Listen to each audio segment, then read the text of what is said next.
ছাত্র জনতার গণবিপ্লবের সংগঠিত গণহত্যার বিচারের দাবিতে গণসমাবেশ করেছে ইসলামী আন্দোলন বাংলাদেশ।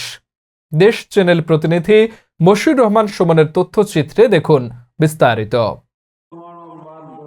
ছাত্র জনতার গণবিপ্লবের সংগঠিত গণহত্যার বিচার, দুর্নীতিবাজদের গ্রেফতার, অবৈধ সম্পদ বাজেয়াপ্ত ও তাদেরকে নির্বাচনে অযোগ্য ঘোষণা করা, সংখ্যানুপাতিক পিআর পদ্ধতিতে জাতীয় সংসদ নির্বাচন এবং ইহকালীন শান্তি ও পরকালীন মুক্তির লক্ষ্যে ইসলামী সমাজতান্ত্রিক কল্যাণ রাষ্ট্র প্রতিষ্ঠার দাবিতে বরিশালের মেহেন্দিগঞ্জ উপজেলার চর একক্রিয়ায় ইউনিয়ন ইসলামী শাসনতন্ত্র আন্দোলন এক গণসমাবেশের আয়োজন করেছে।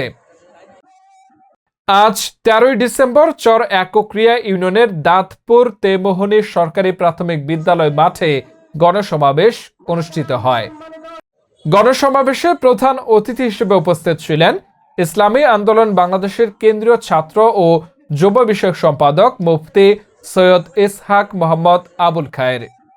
বিশেষ অতিথি হিসেবে উপস্থিত ছিলেন ইসলামী আন্দোলন বাংলাদেশের বরিশাল জেলার সহসভাপতি শেখ শামসুল আলম মিলন।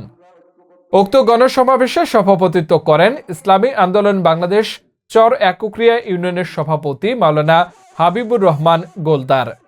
অনুষ্ঠান সঞ্চালনে ছিলেন হাফেজ মাওলানা মোহাম্মদ সাইফুল ইসলাম ও মোহাম্মদ নজরুল ইসলাম।